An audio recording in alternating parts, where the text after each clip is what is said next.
Welcome to online classes of Shivaji Group of Institution. Myself Arvind Verma. जैसा कि कल आप लोगों ने पिछले लेक्चर में ईथर संबंधित टॉपिक के अंतर्गत ईथर बनाने की सामान्य विधियों के रासायनिक समीकरण पढ़े, साथ साथ प्रयोगशाला विधि में ईथर कैसे बनाते हैं इससे संबंधित सतत ईथरीकरण विधि का अध्ययन किया। मेन यहाँ पर रिएक्शंस होते हैं, जो लॉन्ग क्वेश्चन है उसमें आप रिएक्शन पे जोड़ते हैं, डायग्राम भी बनाने की कोशिश करें, साथ साथ क्रियाविधि जो लिखी जाती है वो अपने स्वयं ओन लैंग्वेज अपनी स्वयं की भाषा में कोशिश करिए। इससे आपको थोड़ा समय भी बचेगा और खुद की भाषा याद भी रहेगी। शोधन भी लिखा जाता है, वो हम PDF के थ्रू आपको नोट्स देंगे तो उससे आप सीखेंगे। फिर भी जो भी आपको लेक्चर वीडियो के थ्रू मिलता है उसे ठीक से नोट भी करें और साथ साथ बुक भी कंसल्ट करें। बहुत ऐसी चीज़ें होती हैं जो टीचर ओरल बोल देता है लिखित रूप में नहीं, ये ध्यान रखें। कल के लेक्चर में आपने बनाने की विधियों के साथ साथ ईथर के रासायनिक गुण के अंतर्गत कुछ अपक्रियाएं पढ़ी। वहाँ पर पार्ट ए करके जो नंबर ए डाला था इसके अंतर्गत पढ़ा आपने इथीरियल ऑक्सीजन पर आधारित अपक्रियाएं। यहाँ पर जो हेडलाइन है वहाँ पर थोड़ा संशोधन कर लेंगे, थोड़ा संशोधन करेंगे। इथीरियल ऑक्सीजन के स्थान पर आप देख लेंगे संपूर्ण ईथर पर आधारित अपक्रियाएं। जो कल आपने रासायनिक गुण के अंतर्गत 3 रिएक्शंस पढ़े थे, दहन, अपघटन और ऑक्सीकरण, वो संपूर्ण ईथर पर आधारित अपक्रियाएं हैं, ना कि इथीरियल ऑक्सीजन पर। ईथर 4 तरह की अपक्रियाएं देता है। तो पहला ये जो कल आपने पढ़ा वो संपूर्ण ईथर पर आधारित है। आज हम आपको बताएंगे नंबर 2 पर, नंबर ये 1 पर था संपूर्ण ईथर पर आधारित अपक्रियाएं थी, और ये नंबर 2 डालेंगे B part ethereal oxygen, ethereal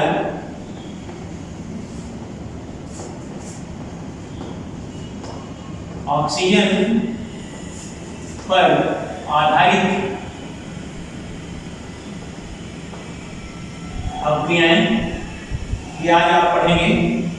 यहाँ पर ईथर में जो ऑक्सीजन होता है, ऑक्सी ग्रुप होता है, उस पर यह अपक्रिया आधारित है। सबसे पहले नंबर 1 डालेंगे ईथर ये अम्ल से किया है, और यहाँ पर ईथर की क्षारीय प्रकृति की पुष्टि है। ईथर एक दुर्बल क्षार के रूप में कार्य करता है, ऐसे पुष्टि करेंगे। ये ईथर की क्षारीय प्रकृति, ईथर की अम्ल से क्रिया, अम्ल से क्रिया अर्थात एक ऐसी प्रकृति होगी यहाँ पर क्षारीय प्रकृति, और ये लुईस क्षारक का काम करेगा। अतिरिक्त लोन पेयर की प्रेजेंस के कारण जो भी क्षारक होते हैं वो लुईस क्षारक कहलाते हैं। यहाँ पर इसके लिए क्रिया देंगे C2H5, और ये इस तरह से ये लोन पेयर है, ये आपका लुईस क्षारक के रूप में है, लुईस क्षारक, और ये अम्ल से क्रिया करता है इस तरह अम्ल से। ये लोन पेयर के साथ ये हाइड्रोजन यहाँ आएगा, और इस तरह से ये C2H5 दोनों को एक साथ आप लिख सकते हैं 2NO, और इसके साथ साथ यहाँ पर ये आपका आ जाएगा इसी क्रम में H आयन, ये आ जाएगा सीधे और इस पूरे पे पॉजिटिव चार्ज आ गया और यहाँ ये Cl आ गया। इस तरह से ये प्रोटोनेशन हो रहा है। प्रोटोनेशन का मतलब है प्रोटॉन का जुड़ना है। ये इथीलियल ऑक्सीजन है, लोन पेयर के साथ हाइड्रोजन का एडिशन हो रहा है, जुड़ रहा है और इस तरह से ये एक प्रोटोनेटेड ईथर बनता है, प्रोटोनेटेड डाइईथाइल ईथर और इसे आप जोनियम लवण भी कह सकते हैं। ये है प्रोटोनीकृत ईथर, इसी को कह सकते हैं आप जोनियम लवण। यहाँ पर इसकी ईथर की क्षारीय प्रकृति भी कुछ हो रही है और क्या होता है जब ईथर प्रबल अम्ल से क्रिया करता है, तो इस तरह से दे सकते हैं। इसके बाद यदि ऑक्सीजन लवण का हम जल अपघटन करते हैं तो पुनः डाइईथाइल ईथर बन जाता है।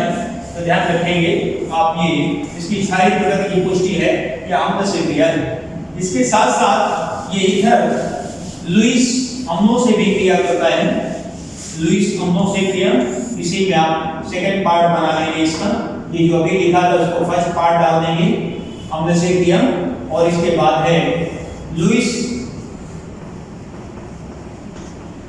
अम्ल है, ये लुईस अम्ल के अंतर्गत है। एग्जाम्पल के रूप में BF3 और इसके साथ साथ AlCl3 ये लुईस अम्ल की भांति व्यवहार करते हैं।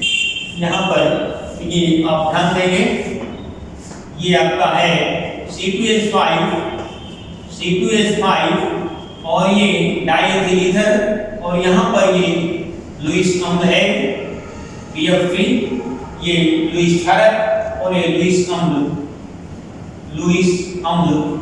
ये दुर्बल होते हैं। ये लुईस क्षारक है, लुईस क्षारक और इसके साथ ये रिएक्शन होता है और एक कॉम्प्लेक्स कंपाउंड बन जाता है, संकर यौगिक कोऑर्डिनेट कंपाउंड को। और इसके साथ ये BF3 ये आप ऐसे भी दिखा सकते हैं बॉन्डिंग करके, ये इस तरह से इसका ये अरेंजमेंट हो जाता है।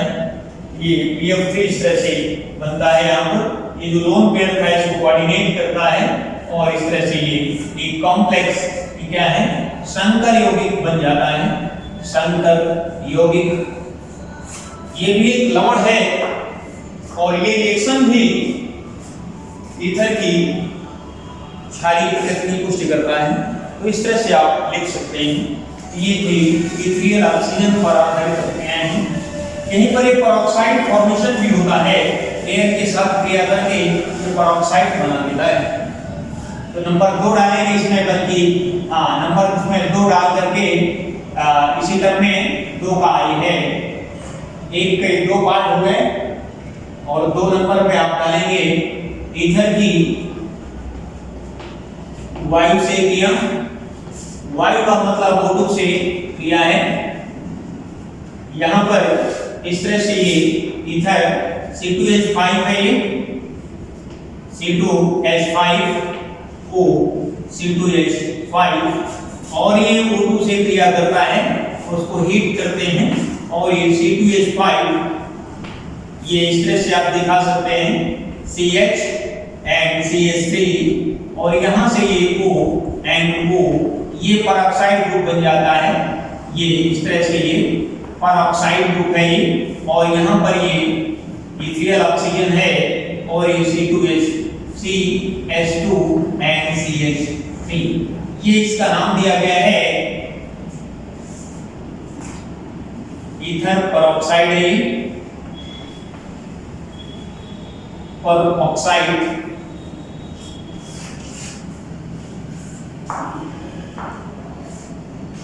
तो ये रिएक्शंस थे इथीलियल ऑक्सीजन पर आधारित। इसी क्रम में अब आते हैं रिएक्शंस की, बल्कि सी पार्ट में आप ध्यान दें। सी पार्ट में ईथर की CO आपन पर आधारित अब क्रियाएं CO बंध यहाँ पर ब्रेकअप होता है। इसके लिए आप सबसे पहले लिखेंगे CO बंध के संबंध में आप यहाँ पर दे सकते हैं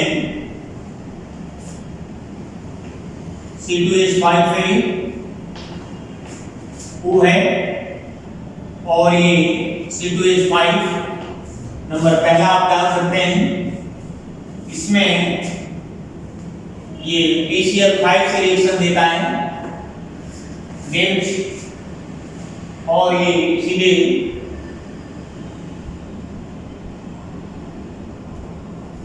C2H5Cl दो मॉलिक्यूल एंड PuCl3 दे देता है। इसके साथ साथ ये यहाँ एथिल क्लोराइड बन जाता है। नंबर 2 डालेंगे इसी क्रम में। ये था ईथर की PCl5 से रिएक्शन हो रही है, क्या होता है इसी क्रम में ईथर जो है,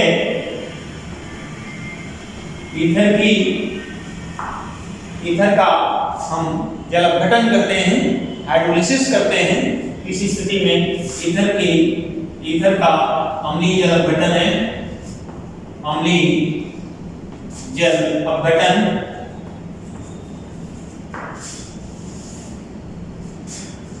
यहाँ पर ये ईथर C2H5O C2H5 एंड ये हाइड्रोलिसिस करता है। इस तरह से ये HN और ये बल्कि H2O एंड अम्लीय जल अपघटन है ये, और ये सीधे C2H5 और O एंड H और सीधे इसके दो मॉलिक्यूल बना देता है। ये भी इसके CO बॉन्ड पर आधारित प्रक्रिया है। इसी क्रम में कुछ रिएक्शंस और हैं जो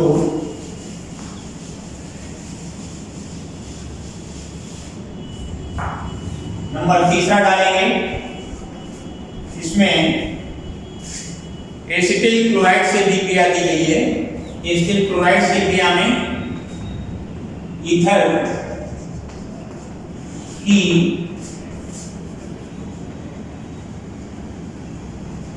एसिटिल क्लोराइड से क्रिया, एसिटिल क्लोराइड से क्रिया है C2H5O C2H5 एंड ये Cl and CO and CH3, ये यहाँ से इतना एथिल क्लोराइड बना देगा C2H5 Cl and CH3 CO and C2H5 ethyl acetate बना देता है।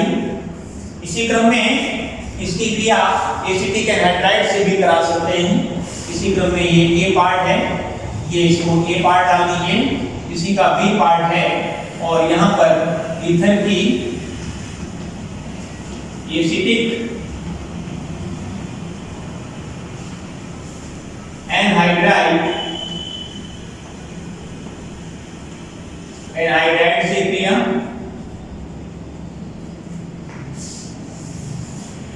ये भी एसाइलेशन के अंतर्गत, यहाँ पे एसिटिल ग्रुप है, इसमें भी एसिटिल ग्रुप है और जहाँ पर एसिटिल ग्रुप से प्रतिस्थापन होता है वो एसाइलेशन एसिटिलीकरण कहलाता है। तो दोनों रिएक्शन एसिटिलीकरण की हैं C2H5O and C2H5 plus CH3CO का ट्वाइस एंड O। यहाँ पर 3 ऑक्सीजन हो गए, 2 और 1 3 और 1 4। ये फाइनली बना देता है CH3COO C2H5। ये दो मॉलिक्यूल बना देगा, ये एथिल एसिटेट के दो मॉलिक्यूल बन जाएंगे इसमें, तो ध्यान रखें। और इसके साथ साथ इसके दो मॉलिक्यूल आ जाएंगे और ये पूरा आपका दो पार्ट भी आ गए, इतना ये मिलके और दो मॉलिक्यूल बन जाते हैं। ये था एथिल एसिटेट। ये यहाँ पर आपको ये लगाने की आवश्यकता नहीं, ब्रैकेट मत लगाइए, आप सीधे यहाँ लिखिए दो मॉलिक्यूल और ये है आपका एथिल एसिटेट। इसी क्रम में इसके रिडक्शन के भी रिएक्शन ईथर का रिडक्शन होता है, अपचयन ईथर की अपचयन अभिक्रियाएं कैसे होती हैं वो आप देखें। अपचयन अपचायक के रूप में यहाँ पर आप डालेंगे नंबर, ये चौथा नंबर डाल लेंगे, उसी क्रम में आप डालते चलें। ईथर का अपचयन इसमें नंबर 1 है। ईथर का रिएक्शन है ये C2H5 ट्वाइस NO, और ये 2H agent oxygen agent hydrogen है, और ये सोडियम एंड ये अपचायक के रूप में अमोनिया लिवर में सोडियम मेटल है, और इसकी प्रेजेंस में क्रिया होती है, सीधे C2H5 6 बनता है प्लस C2H5OH आ जाता है। ईथर का जब सोडियम और अमोनिया के साथ रिएक्शन दिया गया है, ये यहाँ पर ये अमोनिया है, और ये जब अपचायक के रूप में लिया जाता है, ये यहाँ पर अपचायक का काम करेगा, और इस तरह से ये एथेन और एथिल अल्कोहल बनाएगा। एथेन और एथिल अल्कोहल, और यही रिएक्शन यदि तीसरा पार्ट बनाने के यहाँ पर यदि यही रिएक्शन C2H5 और ये ट्वाइस NO और ये H एसेंट हाइड्रोजन लेते हैं, और ये रेड फास्फोरस है, रेड फास्फोरस एंड HI, इसकी ये भी अपचायक का काम करेगा, और यदि ये लेते हैं यहाँ पर 4H आ जाएंगे, और सीधे C2H5 2, और इसके साथ साथ ये C2H5 बल्कि 6 बना देगा। C2H5 2 दूनी 4, इस तरह से 2, और इसके साथ इसमें बनेगा क्या, सीधे 6 दूनी 12 हाइड्रोजन 5 दूनी 10, और ये 4H ले लेंगे, और यहाँ सीधे वाटर निकाल देंगे। जब लाल फास्फोरस के साथ ईथर का रिडक्शन होगा, अपचयन होता है, तो मुख्य उत्पाद एथेन बनता है, और जब सोडियम और अमोनिया ऑक्साइड के प्रेजेंस में होता है तो वहाँ एथेन और एथिल अल्कोहल बनता है। ये थे इसकी अपचयन अभिक्रियाएं। इसी क्रम में अब इसके कुछ रिएक्शंस हैं जो एल्केन समूह पर आधारित हैं। पहले आपने पढ़ा संपूर्ण ईथर पर आधारित अभिक्रियाएं, फिर एथिलियल ऑक्सीजन पर आधारित अभिक्रियाएं, फिर पढ़ा आपने CO बंध पर आधारित अभिक्रियाएं। अब फोर्थ एंड लास्ट है D, इसके अंतर्गत आपको पढ़ना है एल्किल समूह पर आधारित अभिक्रियाएं। एल्किल समूह पर आधारित अभिक्रियाएं, तो ध्यान दें, इसमें नंबर 1 है हैलोजनीकरण करते हैं, ये आपका ईथर है, और ये इस तरह से C2H5 यहाँ पर आप सीधे ओपन करके लिखेंगे CH2 एंड CH3, और ये CH2 एंड CH3 ये डाइईथर ईथर है, और इसका हाइड्रोजनेशन होता है इन प्रेजेंस ऑफ लाइट, और ये सीधे इसमें CH3 एंड CH, और यहाँ Cl का प्रतिस्थापन होगा, यहाँ से Cl निकलेगा, ये अल्फा पोजीशन है, और ये ईथर, और ये CH2, और ये इस तरह से CH3, ये आपका अल्फा क्लोरो डाइईथर ईथर है, अल्फा पोजीशन पर ईथर है। ये फंक्शनल ग्रुप क्रियात्मक समूह है, क्रियात्मक समूह के से जुड़े कार्बन इधर या इधर, ये दोनों अल्फा कार्बन कहलाएंगे, और यहाँ पर लगा क्लोरीन अल्फा क्लोरीन कहलाएगा। उसके ठीक बाद ये बीटा पोजीशन आती है।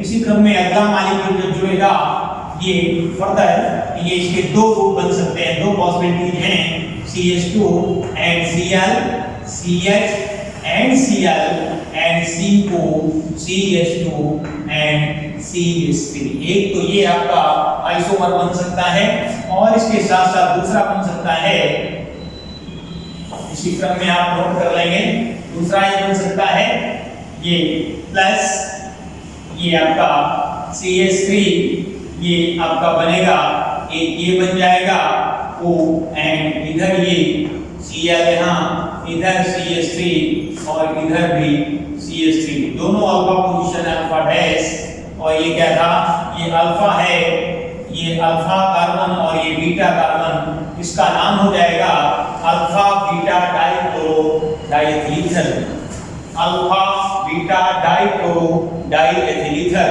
ये है alpha and alpha dash dichloro di ethyl ether. इस तरह से ये इसका ईथर का हैलोजनीकरण भी कह सकते हैं। हैलोजन मींस क्लोरीन से क्रिया क्लोरीनीकरण या हैलोजनीकरण प्रकाश की उपस्थिति में, तो मुख्य उत्पाद के रूप में ये दो आइसोमर बनते हैं, अल्फा बीटा डाइक्लोरो या अल्फा अल्फा डाइक्लोरो। ये दो संभावनाएं होती हैं। तो इस तरह से यहाँ पर इसी क्रम में इसका क्लोरीन से और भी रिएक्शन आया है, मैक्सिमम क्लोरीन ली गई है यहाँ पर। तो ध्यान दें, दूसरा आता है रिएक्शन, ये डाइएथिल ईथर है और ये सीधे ये जो रिएक्शन था वो डार्क था, वहां लाइट गलत लिख दिया आप लोगों ने, ध्यान दें, कोशिश करें जो पीछे आपने रिएक्शन दिया है उसमें आप थोड़ा सुधार कर लें। ये रिएक्शन प्रेजेंस ऑफ लाइट है, ये प्रकाश है, लाइट की उपस्थिति में होगा और यहाँ Cl2 होगा और इस स्थिति में CCl5O एंड CCl5 इस तरह ये बनेगा। जो पीछे आप लोगों ने रिएक्शन पढ़ा उसमें थोड़ा चेंज करेंगे, जहाँ पर आपने प्रकाश की उपस्थिति दिखाई है वहाँ पर अंधेरे में लिखेंगे, सुधार कर लेंगे। Thank you. और इसके बाद ये इस तरह से बन जाएगा, ये भी ये 5 और 5 इस तरह से यहाँ पर क्लोरीन के मॉलिक्यूल जुड़ेंगे 5 and 5 प्लस और ये आपका साथ साथ 10 और इसमें O आ जाएगा, तो इसके आपको लेने होंगे 6Cl2 ले लेंगे, 6 दूनी 12, 5 5 10 और ये इस तरह से 6 नहीं बल्कि 5 ही लेंगे आप और ये इसके साथ साथ ये यहाँ से 10HCl निकलेगा, बल्कि यहाँ आपको 10 क्लोरीन लेने होंगे, 10 निकलेंगे और 10 इधर आ जाएंगे Cl और ये बना लेगा 10HCl बन जाएंगे यहाँ। तो इस तरह से क्लोरीन के 5 और 5 और 10 और इसके साथ साथ 5 और 5 10, बल्कि ये 10 और 10 क्लोरीन हो गए, 5 और 5 10 सही। इधर ये H आपका आ रहा है और क्लोरीन के 10 क्लोरीन हो गए और इधर 10 HCl आ गए। तो इसमें से आपका ऑक्सीजन तो ऑलरेडी है ही और ये 10 HCl बना देगा। इस तरह से ये आपका एक हेलो डेरिवेटिव बन जाता है। तो ये रिएक्शन से ईथर की 4 तरह की अपक्रियाएं हैं। इसमें सबसे पहले समूह ईथर पर आधारित अपक्रियाएं, फिर इसके पश्चात इथीलियल ऑक्सीजन पर आधारित अपक्रियाएं, उसके पश्चात CO बंध पर आधारित अपक्रियाएं और तत्पश्चात एथिल यानी एल्किल समूह पर आधारित अपक्रियाएं। तो एल्किल समूह में जैसा कि आपने पढ़ा, तो पहले नंबर पर पढ़ा क्लोरीन के साथ, जहां पर अल्फा बीटा या अल्फा अल्फा डाइक्लोरो बनता है, वो डार्क यानी अंधेरे में होता है। उस पर थोड़ा सा आप लोग सुधार करेंगे। और इसके साथ साथ जो सेकंड रिएक्शन पढ़ा, ये सामने लिखा हुआ है, ये आपका प्रकाश की प्रेजेंस में है। तो इस तरह से ये रिएक्शंस, इसके यूजेज क्या है वो ध्यान रखेंगे। यूजेज में सबसे पहले ये वसा है, तेल है, रबर है आदि पदार्थों के, वसीय पदार्थों के विलायक के रूप में। इसके साथ साथ ये निश्चेतक के रूप में भी प्रयोग किया जाता है। ये निश्चेतक के रूप में ईथर का प्रयोग करते हैं। और इसके साथ साथ कार्बनिक विलायक हो गया और कार्बनिक संश्लेषण में भी एल्डिहाइड बनाना है, एसिड बनाना है, ये सब कार्बनिक संश्लेषण कहलाता है। इसके साथ साथ इसके रासायनिक परीक्षण भी पढ़ेंगे आप लोग। इस तरह से ईथर भी आपका खत्म होता है। Thank you.